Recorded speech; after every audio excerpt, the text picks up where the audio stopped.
तो hello guys, welcome back to the channel. और आज काफ़ी दिन बाद ये वीडियो डल रही है और आज मैं कवर करने वाला हूँ कार्डियक साइकिल। तो कार्डियक साइकिल एक ऐसा टॉपिक है जो कि काफ़ी इंपॉर्टेंट टॉपिक है। और ये सीबीएस का एक ऐसा इंपॉर्टेंट टॉपिक है जिसपे से एक क्वेश्चन बनना कंपलसरी है। मतलब इसमें से एक क्वेश्चन बनता ही बनता है आपके एग्जाम्स में। तो चलो यार स्टार्ट करते हैं। कार्डियक साइकिल को मैं एक्चुअली कुछ फेजेस में बताने वाला हूँ कि इसके कुछ फेजेस होते हैं। और मेनली वो फेजेस 4 फेज होते हैं जिनमें उनके करस्पॉन्डिंग वेव्स भी होती है। जो अपन ईकेजी देखते हैं ना, वो ईकेजी उसके कुछ वेव्स होती हैं, जैसे P waves, Q R S complex and your T wave. तो इसकी डिटेल डिस्कशन तो नेक्स्ट वीडियो में आएगी। जो इसका अगला वीडियो होगा उसमें इसकी डिटेल डिस्कशन होगा कि कौन सी वेव क्या रिप्रेजेंट करती है और साथ ही साथ कौन कौन से डिलेज होते हैं, क्या होता है, वो सब कुछ उसमें होगा। आज की वीडियो में फेजेस होंगे, प्रेशर्स का डिस्कशन होगा कि किस हार्ट के किस पार्ट में प्रेशर का क्या डिफरेंस होता है, और साथ ही साथ वो फेज किस वेव को करस्पॉन्ड करती है उसके बारे में होगा। राइट। तो स्टार्ट करते हैं आज की वीडियो। तो स्टार्ट करेंगे फेज 1 से। फेज 1 कार्डियक साइकिल का। Right. So if we look into the phase 1 of cardiac cycle, right, phase 1 में यहां पर हम सबसे पहले देखेंगे कि वेंट्रिकल्स का डायस्टॉल हो रहा है। राइट। ये जो फेज 1 है ये कहलाता है वेंट्रिकुलर डायस्टॉल। अब एग्जैक्टली हो क्या रहा है देखो, यहां पर है हमारी सुपीरियर वेना केवा और ये है इंफीरियर वेना केवा, और यहां पर होता है कोरोनरी साइनस। राइट। तो इन तीनों से ब्लड इकट्ठा होता है और ब्लड यहां से आकर कलेक्ट होता है इस राइट एट्रिया में। राइट। इसी तरीके से पल्मोनरी वेन से ब्लड आता है और कलेक्ट होता है लेफ्ट एट्रिया में। राइट। यहाँ पर है हमारा बाइकस्पाइड वॉल, यानी कि मिट्रल वॉल, एंड यहाँ पे हमारा ट्राइकस्पाइड वॉल। राइट। यहाँ पर ब्लड एक्यूमुलेट होने के बाद 70 to 80% ब्लड पैसिवली एक्यूमुलेट, ऐसे ही बिना किसी फोर्स के ये वॉल्व ओपन होते हैं और ये ब्लड वेंट्रिकल में चला जाता है। 70 to 80% blood will get accumulated passively. Right. यहाँ पर किसी भी तरीके का कोई भी कॉन्ट्रैक्शन अभी नहीं हुआ, ये ब्लड ऐसे ही चला गया। राइट। तो 70 to 80% की जो फिलिंग थी वो कैसी हो गई, पैसिव। राइट। अब ये ब्लड यहाँ पर एक्यूमुलेट हो गया, 70 to 80% ब्लड यहाँ पर। अब पहले ये ब्लड यहाँ से यहाँ क्यों आया, प्रेशर के डिफरेंस के कारण। राइट। तो अब जरा मैं पैरामीटर्स के बारे में बात करता हूँ। मैं कौन कौन से पैरामीटर्स पे बात करने वाला हूँ। एपी यानी कि एट्रियल प्रेशर, और वेंट्रिकुलर प्रेशर, इन दोनों का कंपैरिजन। देखो, एट्रियम से वेंट्रिकल में ब्लड आया है, इसका मतलब एट्रियम का प्रेशर ज्यादा था, क्योंकि कोई भी चीज ज्यादा से कम की तरफ जाती है, higher pressure to lower pressure. तो एट्रिया का प्रेशर ज्यादा था, तो वहां से ब्लड वेंट्रिकल में आया। राइट। अब बात कर रहे हैं आर्टेरियल प्रेशर। देखो, आर्टेरियल प्रेशर अलग होता है। ये जहां पे आपको ये दिख रहे हैं अपनी पल्मोनरी वेन, एओर्टा और हमारा पल्मोनरी आर्टरी, ये जो पल्मोनरी आर्टरी, पल्मोनरी वेन और एओर्टा है, इन्हें हम कहते हैं आर्टेरियल्स। राइट। एट्रियम और आर्टेरियल में कंफ्यूज मत होना। तो जो आर्टेरियल प्रेशर होता है वो इस समय बहुत ज्यादा है वेंट्रिकल प्रेशर से। ऑल दो वेंट्रिकल प्रेशर बढ़ रहा है और एट्रियल प्रेशर कम हो रहा है, क्योंकि जैसे जैसे ब्लड इसमें फिल हो रहा है इसका भी तो प्रेशर बढ़ रहा है, लेकिन अभी भी इतना प्रेशर नहीं आया है कि सेमिनल वॉल्व खुल जाए। राइट। तो आर्टेरियल प्रेशर तो बहुत ज्यादा है ही, और एट्रियल प्रेशर वो भी ज्यादा है।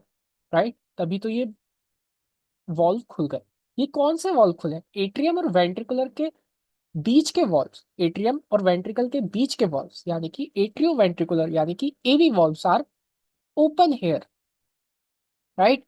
But SLV valves, semilunar valves, are closed because this pressure is not that enough कि ये सेमिलुनर वॉल्व को खोल दे, है ना। वेंट्रिकल का प्रेशर बढ़ रहा है लेकिन इतना नहीं बढ़ रहा। लेट्स से अगर हम बात करें, यहाँ पे जो प्रेशर है वो 6 mmHg है और यहाँ पे 10 mmHg है। देखो, पल्मोनरी आर्टरी का प्रेशर बहुत ज्यादा नहीं होगा in comparison to the aorta. क्यों? क्योंकि इसे तो सिर्फ लंग तक ही जाना है, पर एओर्टा को तो पूरी बॉडी में, पूरा सिस्टेमिक ब्लड पूरी बॉडी को सप्लाई करना है, तो इसका तो थ्रस्ट बहुत ज्यादा होना चाहिए ऑब्वियसली। तो इसका प्रेशर अप्रोक्स होता है 80 mmHg।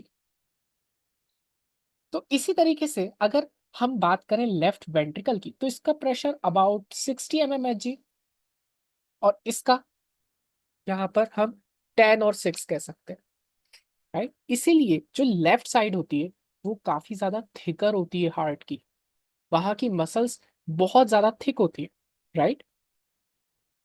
Now let's get back to the topic. जो ये बता रहे थे हम कि एसएलवी वॉल्व अभी क्लोज है, राइट। अब अगर ईकेजी की बात करें, तो इस फेज में ईकेजी क्या होगा? देखो, 70 to 80% ब्लड तो पैसिवली ऐसे ही आ गया। इसके बाद अब यहाँ पे एट्रियम का कॉन्ट्रैक्शन होगा, एक सडन कॉन्ट्रैक्शन एट्रियम का होगा, और बचा हुआ 20 to 30% ब्लड भी आ जाएगा, राइट। और इस प्रोसेस में ये जो कॉन्ट्रैक्शन हुआ, ये कॉन्ट्रैक्शन हुआ पी वेव के कारण। एक इम्पल्स आई, पी इम्पल्स, पी वेव, इसके कारण ये एट्रियम का कॉन्ट्रैक्शन हुआ, राइट। तो ये ब्लड भी अब यहाँ आ चुका है। तो फेज वन में तो ये चीजें हो गई, right. AP is greater than VP, arterial pressure is greater than VP, AB valve open, SLV valve close, and ECG, P wave, right. अब बात करते हैं फेज टू की। फेज टू में अब हम देखेंगे कि देखो, एट्रियम का प्रेशर तो ऑलमोस्ट जीरो हो गया, राइट। एट्रियम का प्रेशर तो ऑलमोस्ट जीरो हो गया, या थोड़ा बहुत हो सकता है बट ऑलमोस्ट जीरो हो गया। जैसे ही ब्लड यहाँ भरा, वेंट्रिकल का प्रेशर इतना ज्यादा हुआ कि उसने एक स्नैप के साउंड के साथ इस एवी वॉल्व को क्लोज किया। इस ब्लड इतने प्रेशर से एकदम से स्नैप के साउंड के साथ क्लोज किया, और हमें हमारे हार्ट का पहला साउंड सुनाई दिया, जो कि था लव।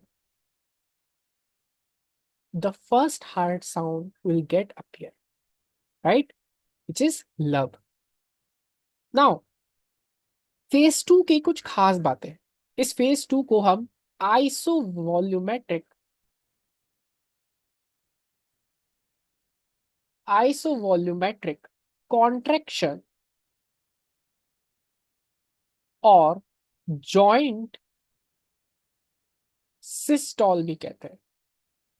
अब ऐसा क्यों कह रहे हैं? इसके पीछे रीजन है। देखो, यहां पर जरा देखो, एवी वॉल्व्स क्लोज है, एसएलवी वॉल्व्स वो भी क्लोज है, राइट। तो ब्लड कहीं एस्केप नहीं कर रहा, वेंट्रिकल्स में ही है इस समय, ब्लड एस्केप नहीं कर रहा है, राइट। और जो ब्लड है वो वेंट्रिकल्स में एक्यूमुलेटेड है, बट यहाँ पर कंटिन्यूअसली धीरे धीरे, जैसे कि अपन देख सकते हैं, यहाँ पे मैंने एरोस से बताया है कि जो वेंट्रिकल है वो धीरे धीरे कॉन्ट्रैक्ट होना शुरू हो चुके हैं, धीरे धीरे कॉन्ट्रैक्शन शुरू हो गया है। ब्लड का लेवल ऐसा राइज हो रहा है, धीरे धीरे यहाँ पर राइज हो रहा है। एवी वॉल्व भी क्लोज है, एसएलवी भी क्लोज है, बट धीरे धीरे कॉन्ट्रैक्शन तो हो रहा है। इस कारण इस कारण हम स्टेज को कहते हैं आइसोवॉल्यूमेट्रिक। वॉल्यूम सेम है, आइसोवॉल्यूमेट्रिक या फिर जॉइंट सिस्टोल, ठीक है, राइट। नाउ, इस स्टेज में हमें पहले एक साउंड सुनाई देगा लव, ईवी वॉल्व क्लोज हो जाएंगे, राइट। नाउ, प्रेशर्स की बात करें, तो अभी भी arterial pressure is more, arterial pressure is greater than ventricular pressure. Why? Because अभी तक एसएलवी वॉल्व्स ओपन नहीं हुए, अभी तक इतना वेंट्रिकल्स में प्रेशर नहीं हुआ है कि एसएलवी वॉल्व्स को खोल दे, right. Now, this is about phase two. Now let's move towards the phase 3 and 4, right? Let's move towards the 3 and 4. Now, phase 3, when we talk about phase 3, now what will happen in phase 3? These semi-lunar walls are going to be open. ये जो सेमिल्यूलर walls है ये open हो जाएंगे। और क्यों open होंगे देखो जरा, यहाँ पर वेंट्रिकल्स का डायस्टॉल, आई एम सॉरी, यहाँ पर वेंट्रिकल का सिस्टॉल कंप्लीट एक एट पीक, ये जो पोजीशन है ये है वेंट्रिकुलर सिस्टॉल, राइट। फेज 1 क्या था? फेज 1 था एट्रियम का सिस्टॉल, राइट। फेज 1 में एट्रियम सिस्टॉल हुआ था और यहाँ पर वेंट्रिकल का सिस्टॉल हुआ है, राइट। और वो भी पूरी तरीके से, यहाँ पर देखो वेंट्रिकल्स स्क्वीज हो गए। जैसे ही वेंट्रिकल्स स्क्वीज हुए यहाँ पर इतना प्रेशर बन गया, लेट से यहाँ पे 20 प्रेशर हो गया, 20 mmHg, एंड यहाँ पे 120 हो गया। नाउ ये एसएलवी वॉल्स ओपन हो गए। यहाँ पे प्रेशर था अबाउट 10 और यहाँ पर जो प्रेशर था वो था about 80 mmHg। Now the semilunar walls will get open. एक चीज याद रखना, वॉल्स के ओपन होने पे साउंड नहीं आता, वॉल के क्लोज होने पे साउंड आता है, राइट। अगर वॉल्स नॉर्मली फंक्शन कर रहे हैं